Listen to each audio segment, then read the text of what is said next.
In 1992, there was a song released by REM, which I used to love this group, still actually do love this group. And they wrote a song in the 90s titled Everybody Hurts. And in fact, some of the lyrics were this: if you're on your own in this life, the days and the nights are long. When you think you've had too much of this life to hang on. And then it says, well, everybody hurts sometimes. Everybody cries. Everybody hurts sometimes. Now, I don't know about you, but that hits me deeply, right? It's because that's the thing, is everybody does hurt. Everybody does suffer. And I think we all question why. Why do we have to suffer? Why do we have to really go through this hurt and pain? One of the oldest books in the Bible we find in the Old Testament is Job. And in Job chapter 5, 6-7, it says this: for hardship does not spring from the soil, nor does trouble sprout from the ground. Yet man is born to trouble as surely as sparks fly upward. Now, we want to believe that pain and suffering hammered into our lives, yours and mine, will somehow come and make us more fruitful, more productive, right? But we know for sure this is that trouble will come. Now, I kind of skipped over something a little bit earlier. I want to acknowledge this, as I want to acknowledge John Ortberg, who has a lot to do with the material I'm going to share today, some of his posts, some of his books that I've read. And then also, just to mention this again, is John Ortberg will be with us in person on March 5th. I would encourage you to be with us in person on that day to wrap up this series. Rabbi Kushner, in his book, Why Do Bad Things Happen to Good People, would be another book to read about suffering. And then another great book would be Everything Happens for a Reason and Other Lies I've Loved by Kate Bowler. I would encourage you to read that as well. Now, let's go back to this. Look at this story, like even this past week, watching the devastation that's happening in Turkey and Syria. Now, as we speak, when I'm recording this right now on Thursday, the death toll is over 20,000 people. I've also worked with families. I worked with this one family, I remember, that lost their 8-year-old daughter, then their father to ALS, and then the mother to cancer. Like, why all the hurt and the suffering? We know that it actually happens all the time. And in fact, Ortberg says this. He says, I think sometimes if there was such a thing as a painometer, if it were possible to measure units of pain like we measure the depths of the ocean, how large would the sea of human sorrow be? Wow. Now, in the book of Job, in chapter 6, we see this: if only my grief, this is Job talking, could be weighed and all misery be placed on the scales, it would surely outweigh the sands of the seas. The arrows of the Almighty are in me. My spirit drinks in their poison. This is an amazing statement from Job. Like, God is actually shooting poison arrows at me. Now, I can remember exactly where I was on Christmas 2004 when an earthquake under the Indian Ocean unleashed the amount of energy equivalent to 550 million times the energy of an atomic bomb, dropped on Hiroshima, and 250,000 people were killed. Every one of them was somebody's son or somebody's daughter with hopes and dreams. And I think most of us would remember, if you're old enough, that fateful day in 2001, September 11th, where we watched a horrific act of terror alter so many lives. And in the days that followed these events, newspapers and conversation forums were filled with questions we think about this weekend. Is it possible to believe in a God who is all-loving, so he wants what is good, and all-powerful, so he's able to make what is good in the world with so much suffering and so much evil? Archibald MacLeish, this is what he says. He wrote a play about Job, just the person that we were just talking about, where he expressed this problem in a single line. If God is good, he is not God. If God is God, he is not good. It's interesting that one of the books that is full of human suffering is the Bible, right? The first 2 chapters in the Bible, in the book of Genesis, are about the universe before suffering. And the last is about the existence of post-suffering, right? But most everything else in between is about suffering. Now, I think most of us can agree that most of the suffering that we experience is self-inflicted, right? Take a speeding ticket, right? For instance, how many of you, just be honest, how many of you have received a ticket? Now, how many of you were actually speeding? So the fault lies in your hands, right? I can remember a few months ago getting a ticket for literally picking up my phone for 5 seconds and looking at a map where I was to go. Now, I remember the police officer coming to the window and I tried to explain myself. And in my explanation, I let him know that as we've been sitting here, I've seen 3 people pass me texting on their phone while driving, right? What about them? He said, well, you're the one I saw. And then the suffering began, right? In the Bible, there are places like the book of Proverbs that offer wisdom about this, like drive wisely, parent wisely, handle your money wisely, your sexuality, your anger, your words. Don't blame God or the universe or other people if you made your own mess. We all do, and we all need that wisdom. Yet, there are way more passages in the Bible that wrestle with the mystery of suffering. Mostly, the biblical writers don't explain suffering to people. Mostly, they protest suffering to God. From the book of Exodus, with Israel's slavery in Egypt, to the suffering of Job, like we just read, to the emptiness of the writer in Ecclesiastes, to Psalm of the complaints, to the entire book of Lamentations. How long? What for? Why, God? Have you forgotten? Do you hear? Will you act? I think we want to believe that the Bible can explain evil or prove God's existence. But if we are honest, it's written by people who are anxiety-ridden, suffer constantly, are troubled by evil. Now, I hate suffering and evil and hurt. I hate that people that I love, have to carry burdens that crush them, that are unfair, that are unrelenting. Just like the story of the family I told earlier. Think about it. How many times do you wake up at night and are troubled by others' pain, right? Think about that. Think about even the suffering that's going on in Turkey and Syria right now. It's just troubling. I'm reminded we all must find a way to live. All of us in this world, Christians, atheists, Buddhists, Muslims, skeptics, all of the above, all are united in the grief and hurt and pain. I was meeting with one of my new friends this past week who is Muslim and he's from Afghanistan.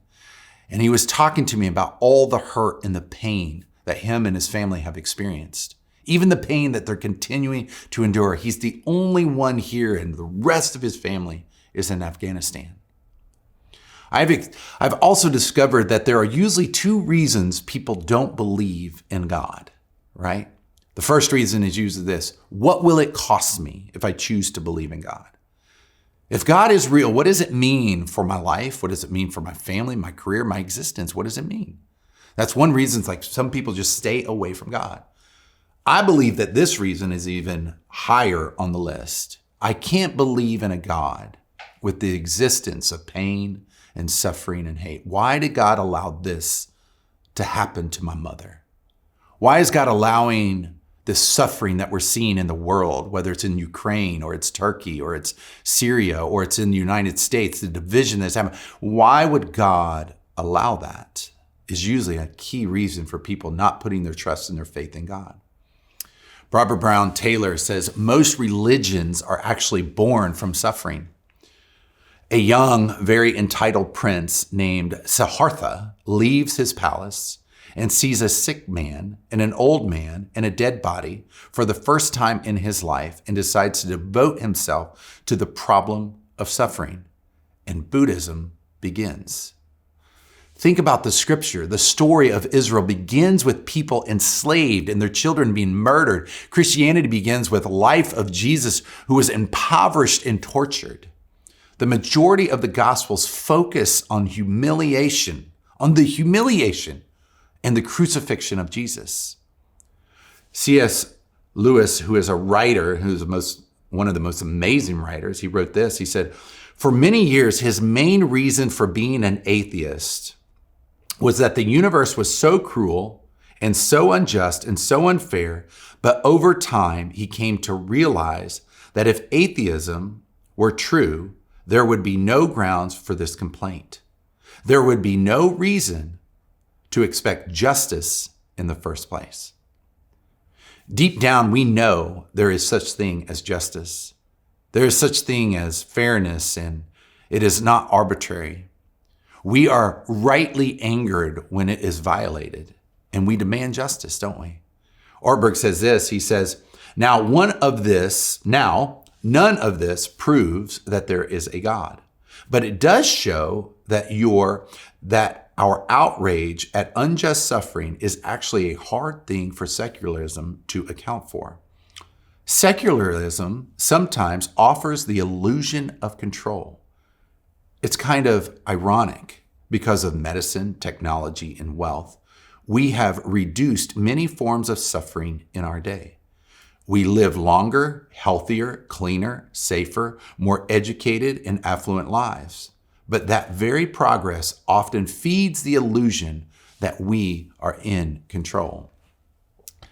And I don't know about you, but I want to make sense of suffering, have reasons why suffering happens. Because if we can make sense of it, then we can control it, right? For instance, if someone gets lung cancer, they must have smoked, so I'm not going to smoke. If I parent correctly, then my kids are going to grow up good. If I work hard, I will be protected from being poor or impoverished, giving me the comfort that I desire. Now, I think we believe that we are at the peak of human suffering, don't we? But the truth is, we suffer way less than people in the ancient world. The truth is, we fear suffering way more than they did.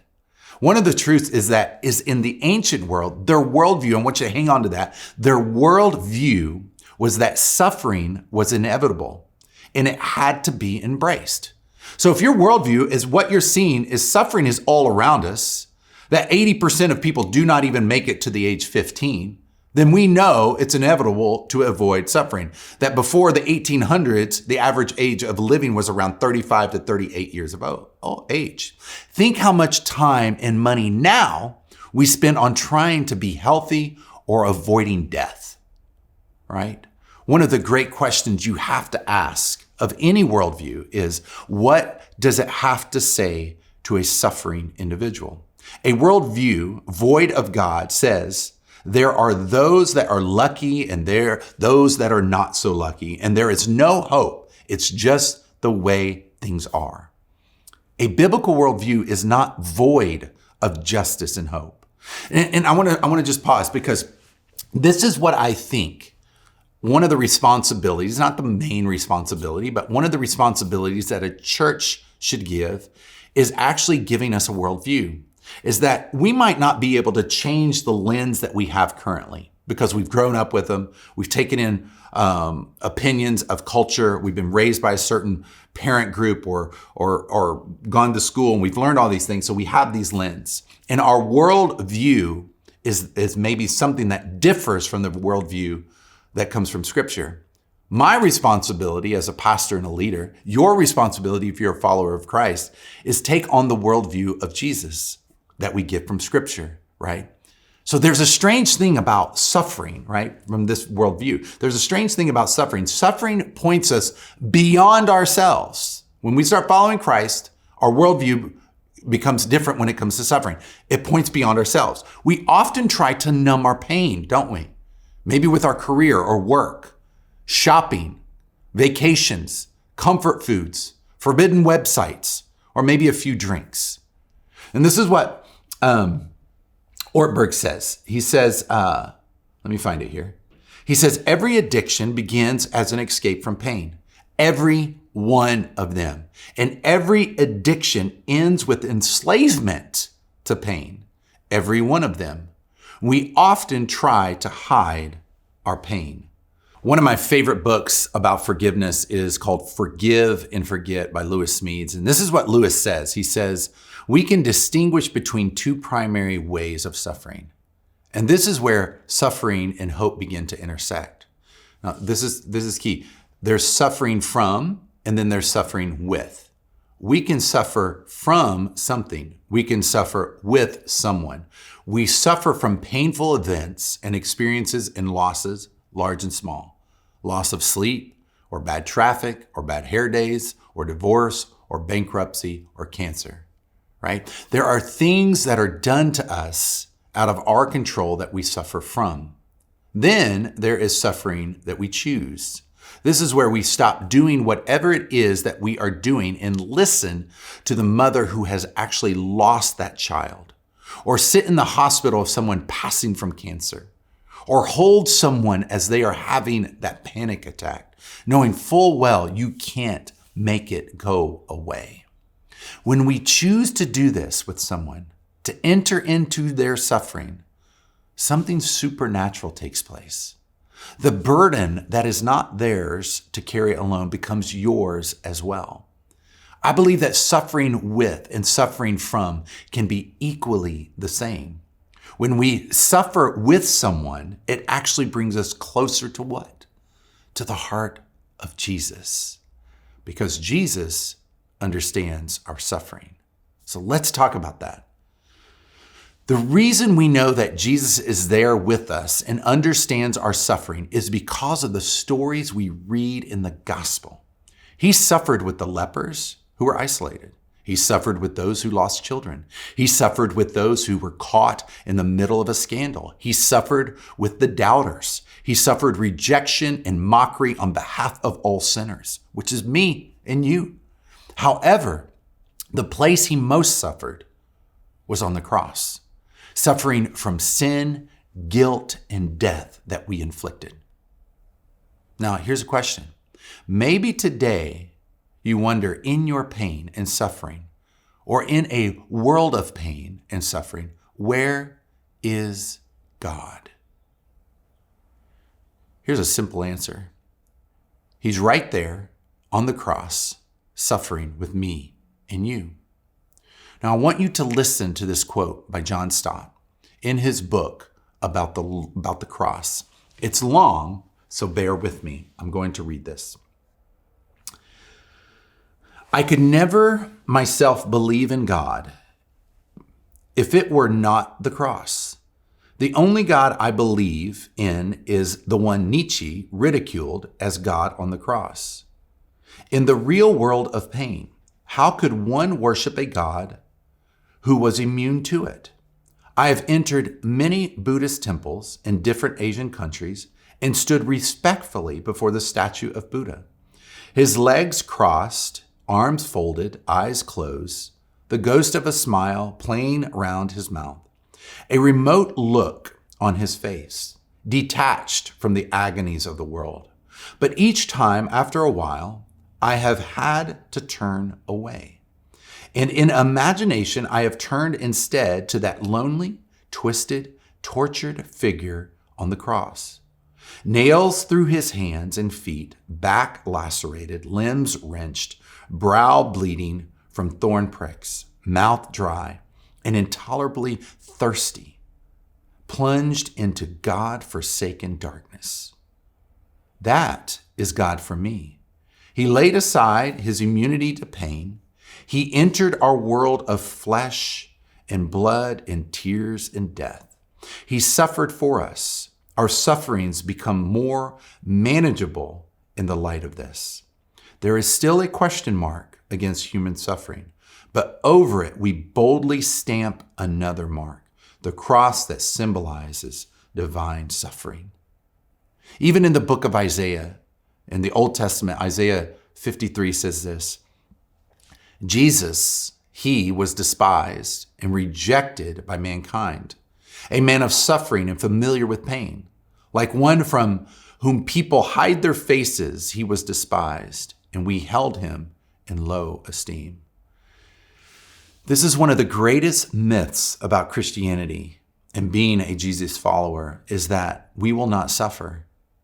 The truth that Jesus reveals is that we will not suffer alone. We will suffer. and we will suffer alone. We will sacrifice. And if there is no sacrifice and suffering in your life and you are a Christ follower, I would really question who it is and what you are following. The promise of Jesus is that one day the suffering will stop and we will be made whole. We will be redeemed and restored. It will all be reversed. In fact, what you see when Jesus is resurrected, he comes back to his followers, the people that he lived his life with, and is made whole again. He still bore his scars and his wounds, even though the suffering and pain was over. I had the scar on my left knee from when I was 9 years old. I was playing football in the backyard and we decided to put the touchdown in our gravel driveway. Now, when that wound was made, it was painful and I could actually barely walk. There was a sizable stone lodged in my knee. It was disgusting. And I still remember that my dad saw it. He ran to me. He's like, there's something in your knee and we need to take care of it. He picked me up, rushed me to the doctor. Now, when I look at that scar, I don't feel the pain and suffering anymore. However, it reminds me of a time I was suffering and that my dad entered into that suffering with me. Early followers of Jesus suggested that maybe Jesus retained his scars, not because he couldn't heal them, but because they reflected his love more than unwounded hands ever could. Now, as I close, I want you to think through some of these things. This is why God has brought us together as a church. You, even if you've never been with us in person, you're a part of a bigger body. All of us have scars. All of us have suffered in some type of way, some way more than others. These scars and wounds point to our calling as his children. That's huge. In Romans 8, the Apostle Paul, he writes this: the Spirit himself testifies with our spirit that we are God's children. Now, if we are children, then we are heirs, heirs of God and co-heirs with Christ. If indeed we share in his sufferings, in order that we may also share in his glory. We are called to suffer with. Jesus commands us to suffer with. Suffer with those who mourn. Suffer with those who are in the margins. Suffer with those who are in Turkey and Syria right now. Suffer with those people who have been marginalized. He says, whatever you do for the least of these, reminding us there are people who are suffering all around us. Now, I know some of you have suffered greatly. I know some of you have lost a child. I know some of you have suffered the pain of not being able to have a child. I know some of you have been diagnosed with a terminal illness. Know that Jesus is in the suffering with you. One of my favorite books, movies, is Lord of the Rings. And at the end of the Lord of the Rings, Sam Gamgee says to Gandalf, and he says this, he said, I thought you were dead, but then I thought I was dead myself. Is everything sad going to come untrue? And what does Gandalf say? He says, yes, it is. It's not just that suffering is going to end, although it will. It will be healed. It will be reversed. Everything sad is going to come untrue. I'll close with this quote from C.S. Lewis, that heaven will work backward. It has already started. Heaven has already turned the cross, which was the ultimate instrument of violent hate and injustice, into the ultimate expression of triumphant love. And it will one day turn agony, every agony, your agony, into glory, endless glory, unimaginable glory, at an eternal weight of glory. We're going to do something a little bit different today. And we have a song prepared for you. And if you are watching here on Sunday, the song's going to be streamed with this service. And the title of the song is Until These Tears Are Gone. Now, if you are listening on the podcast or if you're watching online and this song is not posted at that time, the song is titled Until These Tears Are Gone. I would really challenge you to stay in this moment and to listen to these words and just to be with yourself, these words and God. And I would just let these words wash over you. And maybe some of those questions that we asked today, why the suffering? Why the pain? Why the heartache? And God, where are you in this? And it's okay to question. It's okay to doubt. It's okay to be angry. I just want you to trust me that Jesus enters into that with you. So as you listen to these words, hear the voice of God. And what is he speaking to you? What is that truth he's speaking with you? Thanks again for joining us today, and we will see you next week.